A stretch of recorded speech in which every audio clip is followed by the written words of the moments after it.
my head. But as I fix my bed, it's you I see instead of all the covers in the sheets and blankets lying there like they were dying. And I'm dying inside. Why'd you leave me behind? This morning I just realized that life is boring when you're not by my side. My coffee is colder and I got no shoulder to cry on when I cry. Right now it's hard to feel with all these doubts filling and killing me. I can't eat the toast and I miss you the most. And all those memories.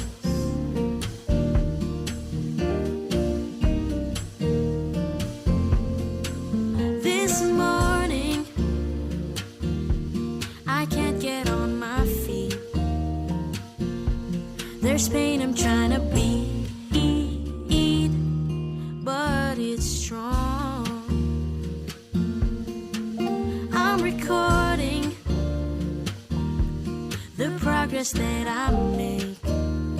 Ooh, there's lots of tape to break. Oh, how long will it take for me to know that it is time to move on? I need to make a move, but there is nothing yet to disprove the fact that this morning I just realized that life is boring when you're not by my side. My coffee is colder and I got no shoulder to cry on when I cry. Right now it's hard to feel with all these doubts filling and killing me. I can't eat the toast and I miss you the most. And all those memories.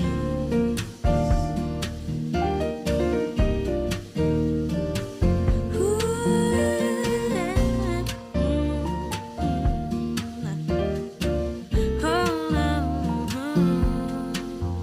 this morning I just realized that life is boring when you're not by my side.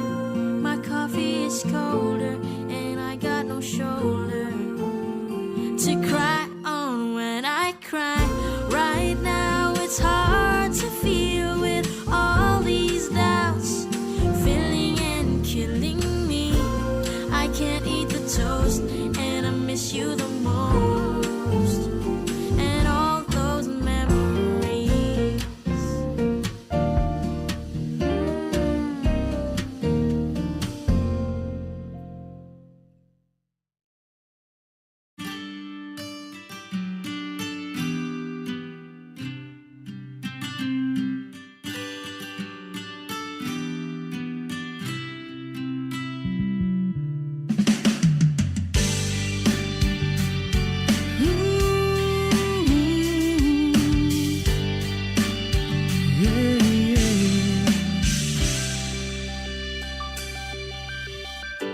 Pag pinagmamasdan ang iyong kagandahan, tuwang nararamdaman di mapantayan. Sa daming nanliligaw sa'yo, ako ang siyang napili mo.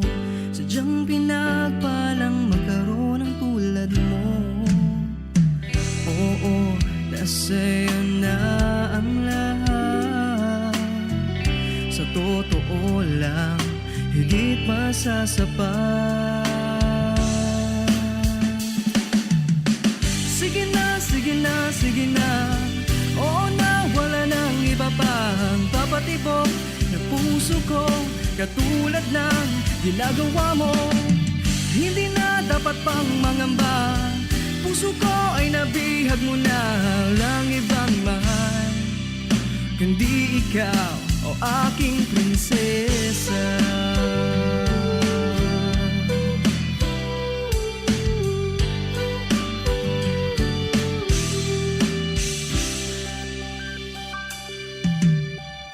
Ano bang hahanapin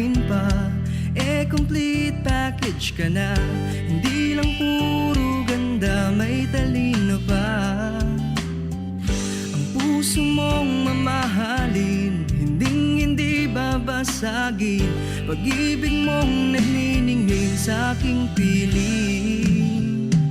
Oo, nasa'yo na ang lahat. Sa totoo lang, higit pa sa sapat. Sige na, sige na, sige na. Oo na, wala nang iba pang papatibok ng puso ko, katulad ng ginagawa mo.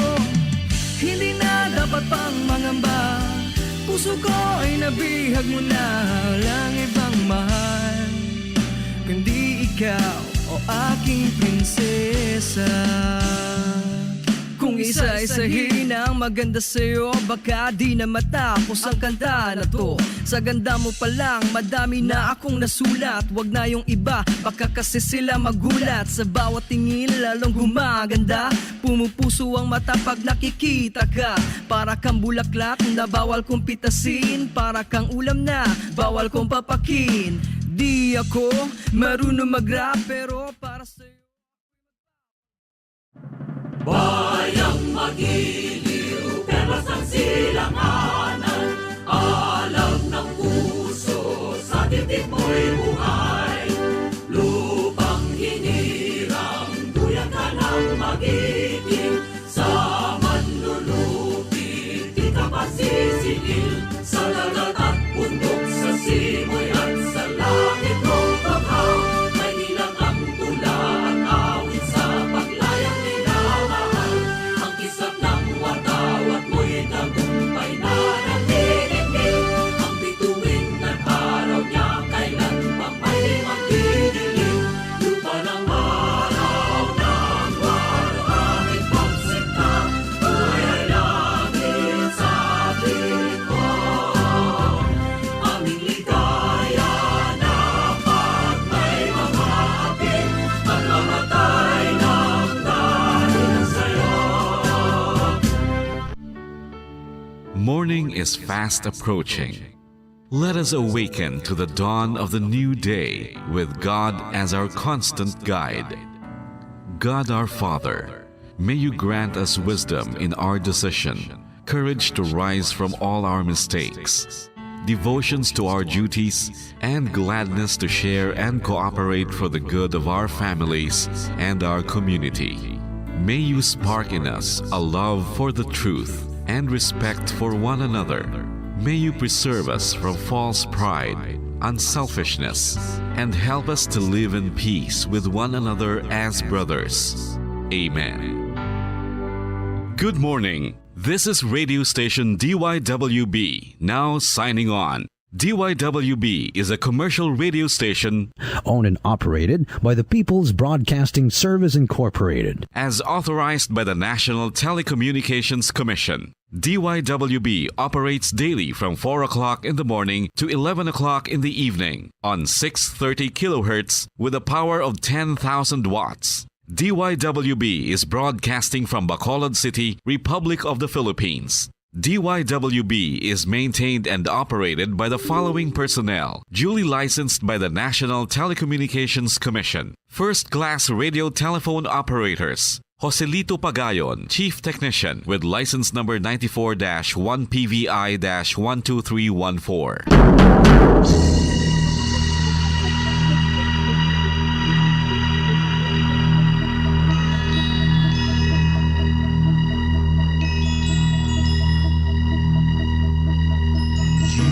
Are the reason why this network is on. We're standing together, so loud and so clear. And on your radio, we aim not just fun. We're here for you with our great big helping hand.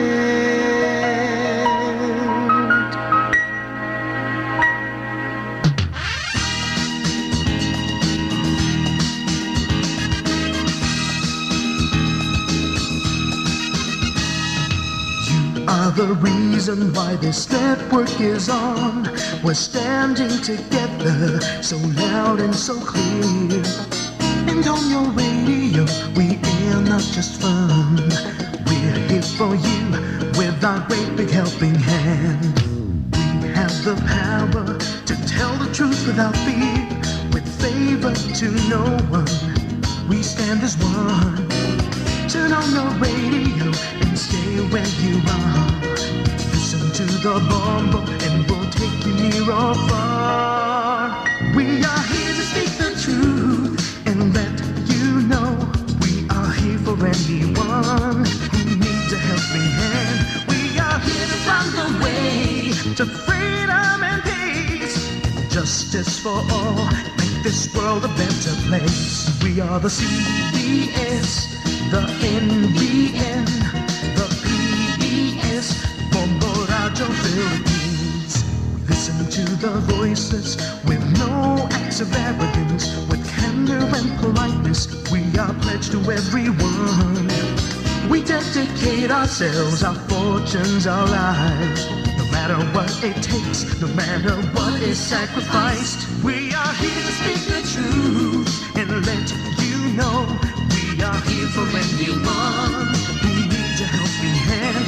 We are here to find the way to freedom and peace, justice for all, make this world a better place. We are the CBS, the NBN, the PBS, Bombo Radio Philippines. Bombo Radio is here for you to let you know what's new.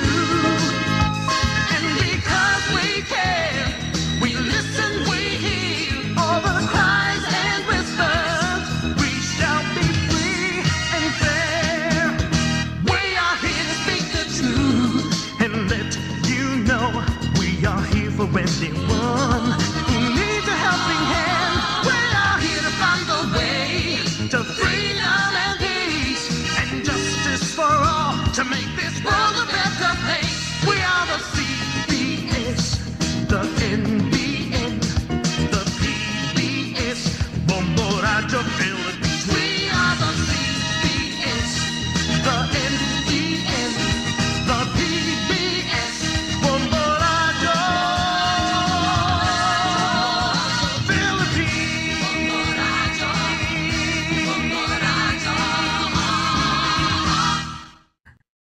Bombo Radio Bacolod.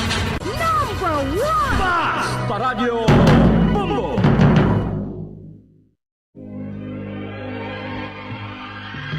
Daily Gospel Reflections.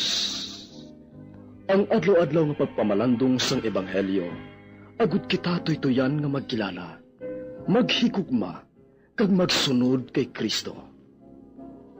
Ako ang dalan, ang kamatuoran, kag ang kabuhi.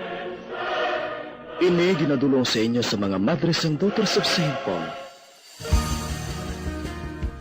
Malipayon nga pagtamyaw, mga hinigugma ko nga mga utod kagabian kay Kristo, kag sa tanan nga naga-follow via live streaming sang aton programa sa pagpamalandong sang pulong sang Dios. Magpasalamat kita sa aton Ginoo sa paghatag sa aton sang bagong adlaw, kag aton pangayoon sa iya ang grasya sang padayon nga pagkabuhi sa iya presensya. Pamatii ang akon panawag o Ginoo, kaluoy ako kag sabta. Ikaw ang akon manugdampig, hindi ako pagpabay kag pagpatumbayai, o Dios sang akon kaluwasan. Mga muyo kita.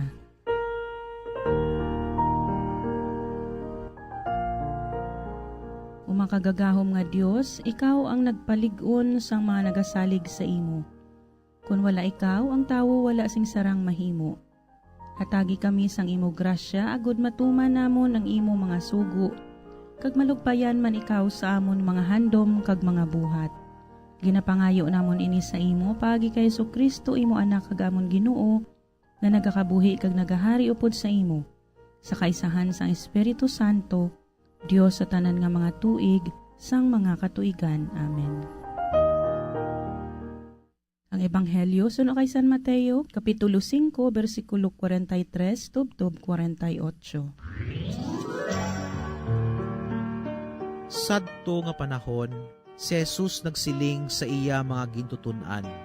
Inyo man nabatian ang ginsiling, higugmaa ang imo abyan, kag dumti ang imo mga kaaway.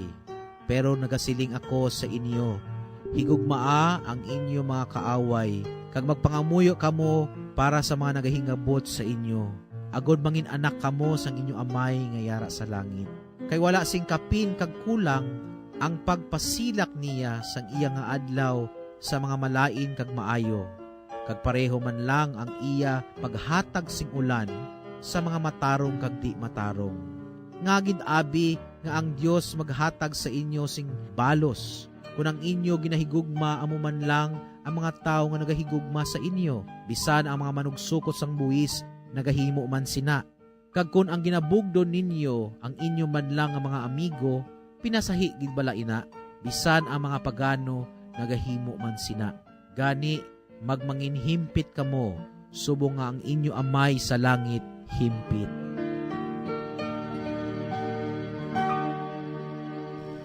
Mga utod kagabihan, aton liwat ginaabi-abi si Sister Mary Edelica Lopez, BVMC, nga magapaambit sa aton sang iya pagpamalandong sa aton ebanghelyo sa sininga adlaw. Mayong aga, kag welcome liwat sa aton programa, Sister Eds. Mayong aga, Sister Ninya, kag sa tanan naton nga tagpalamati sa radyo, kag sa nagka-follow sa aton via live streaming, malipayon nga aga sa aton tanan. Paghigugma sa mga kaaway. Init ako nga panghangkat sa aton bilang mga Kristiyano. Ang aton ebanghelyo sa sininga adlaw, nagasaysay sang klaro nga pagahimuon naton sa aton isigkatawo kun ini nakahimo sa aton sa mga butang nga nagbunga sa aton mga kasakit kag kalisdanan. Indi mahapos ang magpatawad. Nakahibalogid kita sina. Pero bilang isa ka Kristiyano, kita ginaagda sang Ginoo nga aton ini pagahimuon.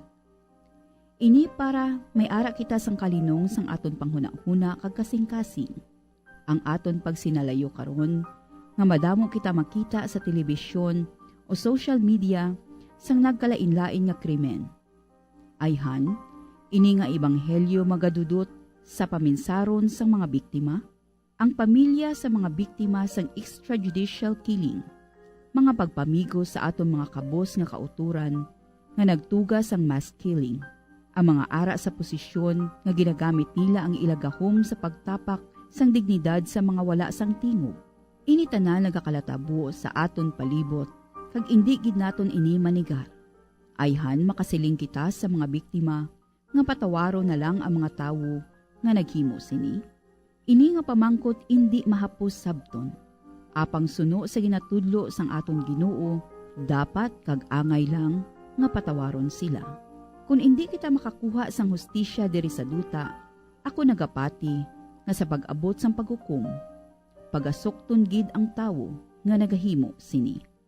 Nabasahan ko sa isa ka news article sa sinigid lang nga mga inadlaw, nahanungod sa mass shooting sa isa ka elementary school sa Texas, kung sa diin 19 ka biktima, lunsay mga estudyante sa elementarya, lakip na ang duha ka manunudlo ang nagkalamatay. Ang mga pamilya kag himata sa sining mga biktima, tuman ang kasakit sa sining nga panghitabo. Indi madali sa ila ang magpatawad, pero sa himpit nga tion, ini mahatag Manila. Isa pagid ang ako nadumduman nga matahom nga istorya sang pagpatawad, amo ang istorya sang isa ka aktres nga si Cherry Pie Picachi. Ang iloy ni Cherry Pie ginpatay ni Michael Flores.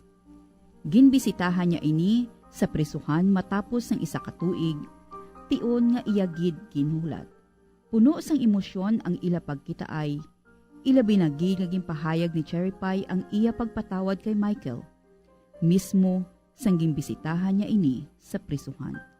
Kag may ara pagid, isa ka pinakanamian ko nga istorya sang pagpatawad, amo ang pagpatawad ni Saint Pope John Paul II sa naghandom sa pagpatay sa iya, nga amo ang Turkish national nga si Mehmet Ali Akga, yadtong Mayo 13, 1981. Ang ila hulagway nga ara sila nga duwa sa sulod sang prisuhan, amo ang nagatatak sa akon paminsaron. Ini nga kahigayonan, kung sa diin ginakumpisar niya si Mehmet, kaginhatag niya ang bililhon nga pagpatawad sa sini nga tawo. Ini nga kahigayunan kung sa diin gimpakumpisar niya si Mehmet, kaginhatag niya ang iya bililhon nga pagpatawad sa sini nga tawo. Indi mahapos nga patawaron mo ang tawo nga naghambal sa imo, kang naghimo sa imo sang indi maayo. Ano pagidayhan sa atubangan sang tawo nga buot magpatay sa imo kabuhi? Tawhanon nga ginahimo naton ang aton bali nga mga tawhanon nga ginahimo naton nga nagahimo tawhanon nga ginahimo naton nga aton balikan ang tawo nga nagahimo sa aton sang maayo, pero mabudlay ang paghimo sa tawo nga indi makahatag sa aton sang aton tasarang nga ginapangita. Pero sa isa ka Diyos nun nga bertod nga aton mahimo nga ginapahimo sa aton sang Ginoo. Ang pagpatawad isa kadako nga grasya, kag ini aton gid pangayoon sa Dios. Sa akon pagpangabuhi bilang isa ka alagad sang Ginoo, madamo na ako sa nasumalang kabahin sini nga sitwasyon. Kag tuod gid ina, nga kinahanglan gid ang grasya sang Ginoo, kaysa lang naton mahimo ang indi naton masarangan bilang tawo. Kung ginahimuan naton ang tawo nga amo man lang makasarang maghatag sa aton balik, ano gid ang kinalain sina? Make a difference, siling sang iban. Ini nagahatag sa aton sang tatak bilang isa ka Kristiyano.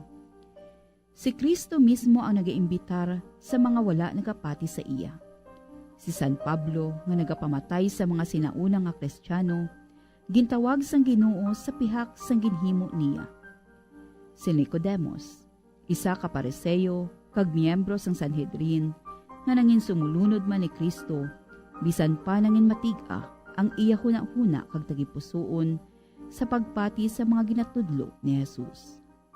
Initana nagakahulugan nga ang imbitasyon sa pagpahimpit sa aton kaugalingon pareho sa pagpahimpit sa Ginoo sa tanan kag indi sa pipila lamang.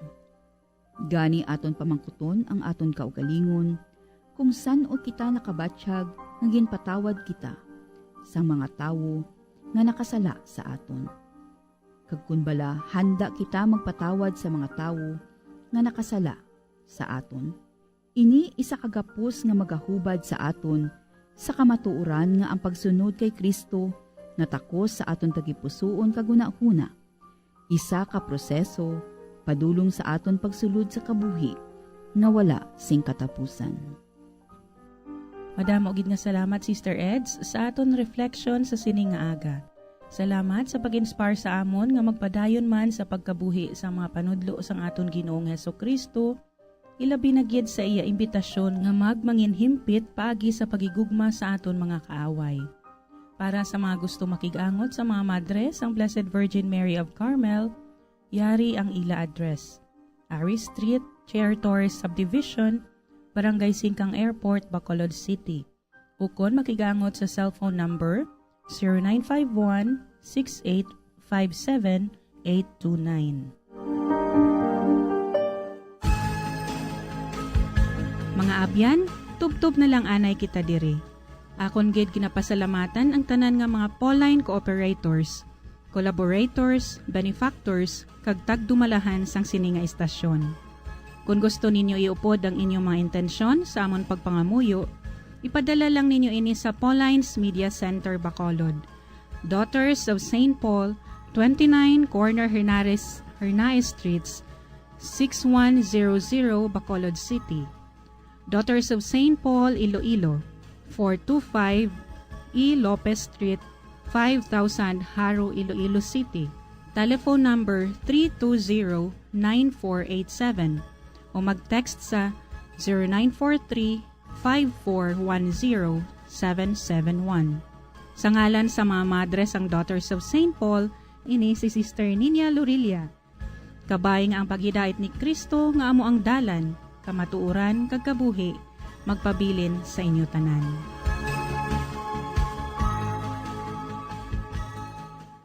Ini nga programa Inadulot sa inyo sang mga madres ang Daughters of St. Paul. Kag sang Bombo Radio Philippines, ang pambansang radyo ng Pilipinas. Basta Radio, Bombo.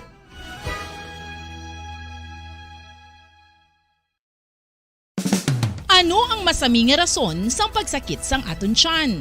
Ang pagsakit sang aton tiyan, ang bangod sa sahi sang pagkaon nga aton masami ginakaon. Suno sa oncologist nga si Dr. Isaac David Ampil II, ang masami nga pagsakit sang tiyan ang bangod sa hyperacidity. Suno diri, ang pagsaka sang acid ang nagatuga sang pagsakit sang tiyan.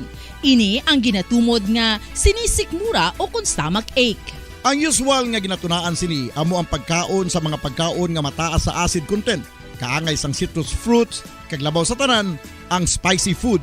Ang iban nga sources amo ang alcohol, coffee, kag masami ang pagpagutom. Ang stomach pain ang bangod man kung kaisa sa ulcer kung sa diin ginadigest sang acids ang lining sang stomach. Apang agud masiguro ang gintunaan sang stomach pain, mas maayo nga magpakonsulta sa doktor.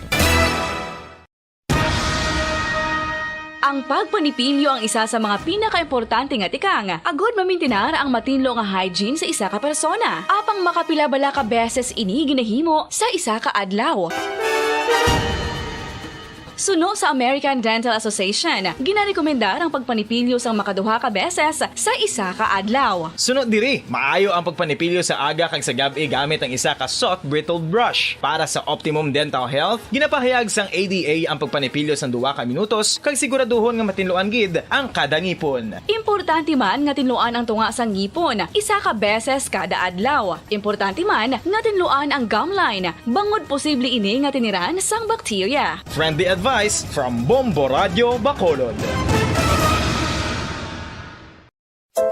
Luyag mo bala mga kabumbo nga mapanubo ang imo nga bugat? Nakasiguro ka bala nga nagakaigo ang imo nga pamaagi? Isa sa masami nga ginahimo sang iban nga mga luyag magpanubo sang bugat amo ang starvation diet ukon pagpagutom.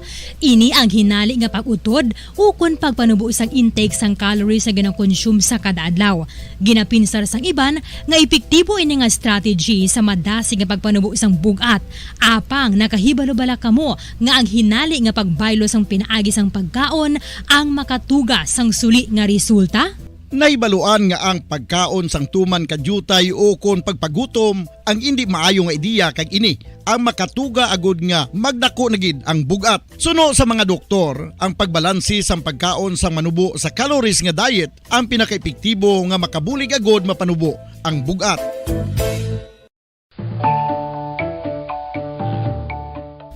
Kabumbo, paborito mo man bala ang tambo? Aton hibaluon kung paano ang nutrisyon nga aton makuha sa paborito naton nga tambo. Ang tambo o kon ang bamboo shoot ang manggaranon sa dietary fiber, manubo ang calories kag puno sang essential nutrients. Suno sa pagtuon sang comprehensive reviews in food science and food safety, ang tambo ang bugana sa protina, carbohydrates, amino acids, minerals, fats, sugars, fibers kag inorganic salts. Santo sa pila ka research, ang phytosterols kag phytonutrients sa tambo ang ideal sa pagtunaw sang harmful LDL cholesterol sa lawas. Ang vitamins kag minerals sa tambo ang ideal man para sa pag-improve sang immune system. Ang antioxidants sa tambo ang importante man para sa pagpabaskog sa sulod kag gwa sang lawas. Santo naman sa research ng Journal of Ethnopharmacology, ang tambo ang mayara sang anti-inflammatory kag analgesic o kon pain-killing properties.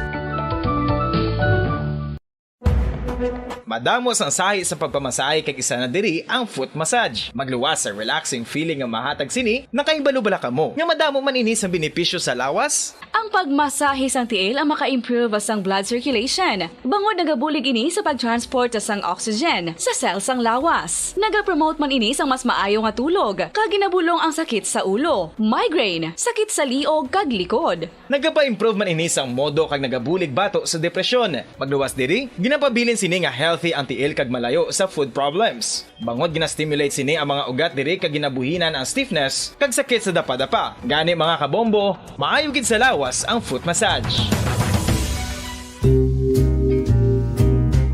Pamangkot, sino sa inyo ang may tanom nga saging nga saba sa inyo balay o kun uma?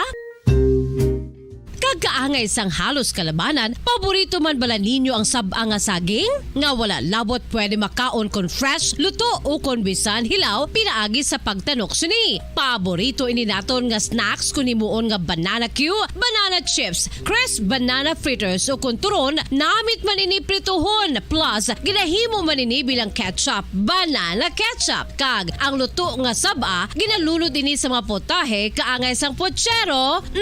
Yum yum.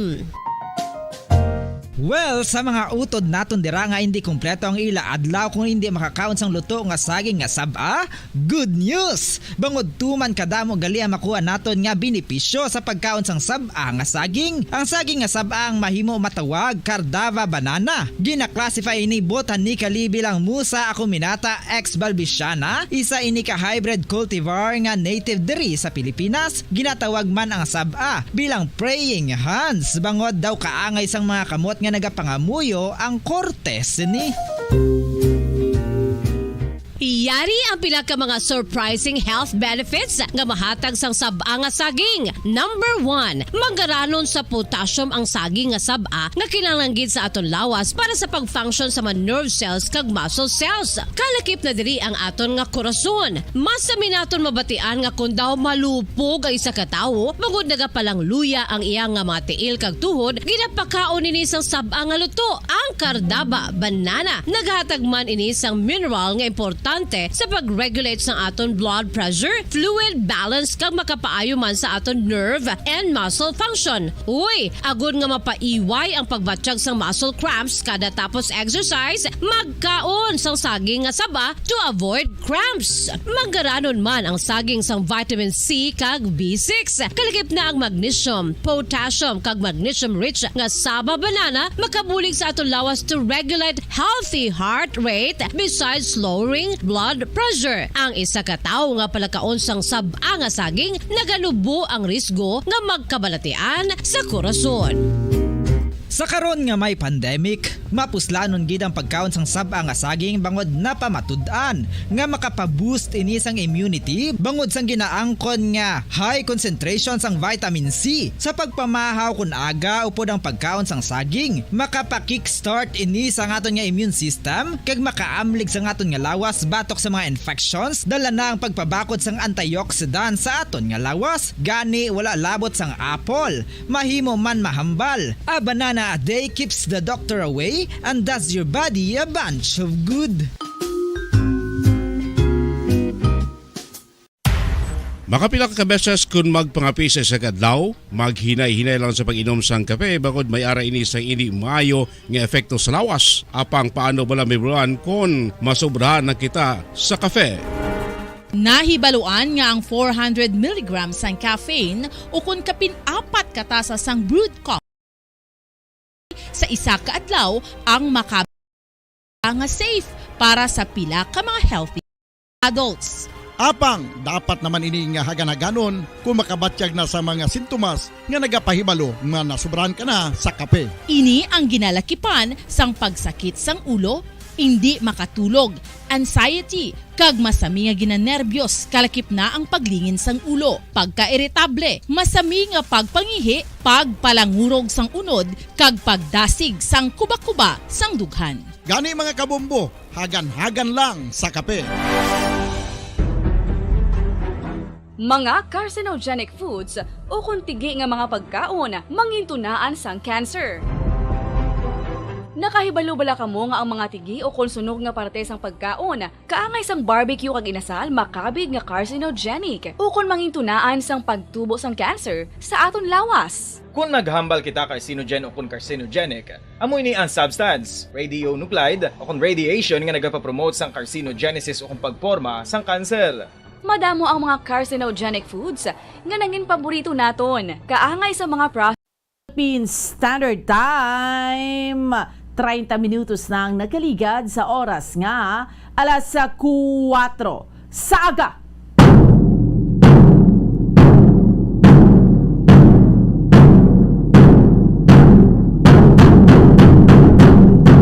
May aga Pilipinas, maayong aga Western Visayas, siyudad sa Bacolod Provincia. Sa Negros Occidental, welcome na sa ato niya nga panatuntunan.